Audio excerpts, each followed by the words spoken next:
નમસ્કાર મિત્રો, જય સ્વામિનારાયણ, જય માતાજી. એસપી રસોઈમાં તમારું સ્વાગત છે. આજે આપણે બનાવશું કારેલાનું શાક. કારેલાનું શાક અઠવાડિયામાં એક વખત કે બે વખત ખાવું ખૂબ જ જરૂરી છે. તો સ્વાસ્થ્ય માટે પણ આપણે ગળું ખાતા હોઈએ છીએ તેવી જ રીતે આપણે કડવાશ પણ ખાવી ખૂબ જરૂરી છે. તો આજે આપણે નવી જ રીતે કારેલાનું શાક બનાવવાના છીએ. તો અહીંયા મેં કારેલાનું શાક બનાવવા માટે 250 ગ્રામ કૂણા કારેલા લીધા છે. આ કારેલા છે એ એકદમ કૂણા હતા એટલે મેં આવી રીતે એના બી રહેવા દીધા છે અને એને પાતળી સ્લાઇડમાં આવી રીતે ગોળ રિંગમાં કટ કરી લીધા છે. હવે આપણે એમાં અડધી ચમચી જેટલું મીઠું નાખી અને એને ઢાંકી દેવાના છે, જેથી કરી એની થોડીક કડવાટ હોય એ દૂર થઈ જાય. તો આપણે એને 15 થી 20 મિનિટ સુધી ઢાંકણ ઢાંકી અને રહેવા દઈશું, જેથી કરી એનું કડવું પાણી છે એ નીકળી જશે. 15 થી 20 મિનિટ બાદ આપણે જોઈ લઈશું તો એમાં જે કારેલામાં પાણી હોય છે એ બધું નીકળી જાય છે અને એની થોડી કડવાશ દૂર થઈ જાય છે. હવે એને આપણે પાણીથી ધોઈ લેવાના છે એટલે એકદમ સોફ્ટ થઈ જાય. તો આપણે આવી રીતે એમાં પાણી નાખી અને ધોઈ લઈશું. કારેલાને મેં ધોઈ લીધા છે. હવે આપણે કારેલાનો વઘાર કરશું. તો વઘાર કરવા માટે આપણે એક કઢાઈ લેવાની છે. કઢાઈમાં આપણે 2 પાવડા તેલ મૂકીશું.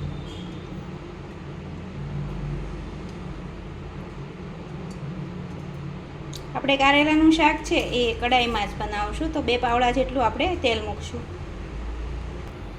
આપણું તેલ ગરમ થાય એટલે આપણે શાકનો વઘાર કરવાનો છે. તો આપણે અડધી ચમચી જેટલી રાઈ ઉમેરીશું. એમાં રાઈને આપણે ફૂટવા દઈશું. રાઈ છે આપણી ફૂટી ગઈ છે. એમાં આપણે અડધી ચમચી જેટલું જીરું એડ કરી દઈશું અને આપણે 1 ચમચી જેટલી હિંગ એડ કરી દઈશું. અને આપણે કારેલાનું શાક છે એ લસણની કળીથી વઘાર કરવાનો છે. તો મેં અહીંયા 7 થી 8 કળી લસણની આવી ઝીણી રીતે સુધારી લીધી છે. એ થોડી બ્રાઉન કલરની થવા દઈશું. લસણ થોડુંક બ્રાઉન કલરનું થઈ જાય એટલે આપણે 2 નંગ ઝીણી સમારેલી ડુંગળી લઈશું. આપણે કારેલાનું શાક છે એ ડુંગળીથી વઘાર કરશું તો બહુ જ સરસ લાગશે.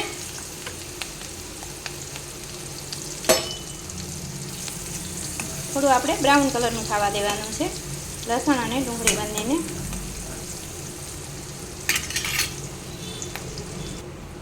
આપણે લસણ અને ડુંગળી બંને બ્રાઉન કલરના થઈ ગયા છે. હવે આપણે એમાં 1 ઝીણું સમારેલું ખાટું ટમેટું લઈશું. મેં અહીંયા ખાટું ટમેટું લીધું છે એટલે એનો ટેસ્ટ ખૂબ જ સરસ આવશે.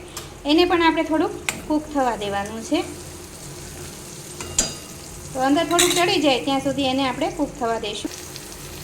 તો ટમેટું ચડી જાય એટલે આપણે બીજા મસાલા કરી લઈશું. તો આપણે અડધી ચમચી હળદર પાવડર નાખશું, અડધી ચમચી જેટલું ધાણા જીરું પાવડર નાખશું અને આપણે કારેલાને જ્યારે સુધાર્યા ત્યારે આપણે એમાં મીઠું નાખેલું એટલે આપણે થોડુંક ઓછું જ નાખશું. 1 નાની ચમચી જેટલું મીઠું નાખશું. અને આપણે કારેલાનું શાક છે એટલે આપણે એમાં થોડોક ગોળ એડ કરવાનો છે.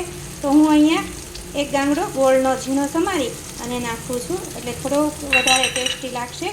અને તમે જે પ્રમાણે તીખું ખાતા હોય એ પ્રમાણે લસણની ચટણી લીધી છે. તો મેં અહીંયા મારે થોડું તીખું બનાવવું છે એટલે મેં 2 ચમચી જેટલું લસણની ચટણી, આપણે જે લસણની કળી હોય એને ખાવણીમાં ખાંડી અને લસણની ચટણી બનાવી લીધી છે. આ બધું આપણે એને મિક્સ કરી લઈશું.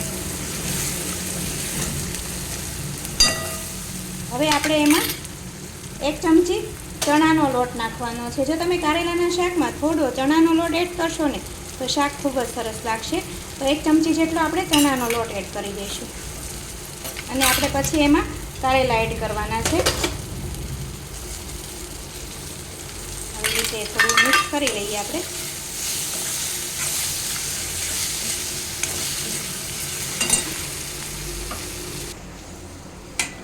એ બધો મસાલો જે છે એ કારેલામાં આપણે એડ થઈ જાય ત્યાં સુધી આપણે એને મિક્સ કરી લઈશું. આવી રીતે હજી તો કાચું છે ત્યાં જ આપણને ખાવાનું મન થઈ જાય એવું આપણું આ કારેલાનું શાક.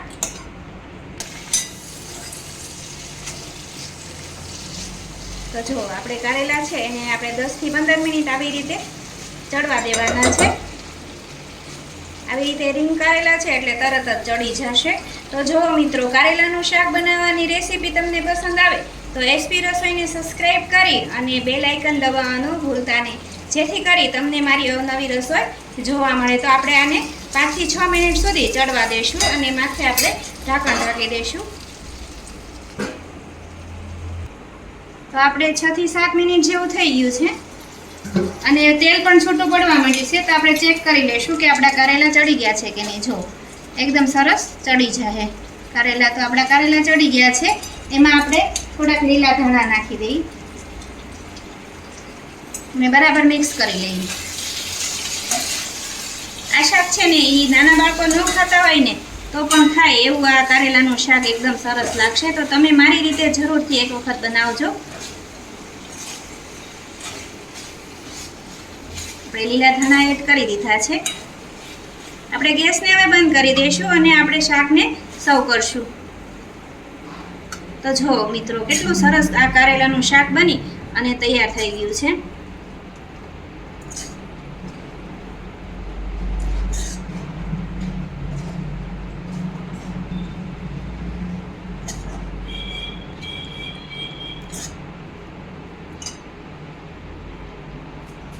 તો નવી જ રીતે બનાવજો કારેલાનું શાક. આ શાક ખૂબ જ ટેસ્ટી લાગશે.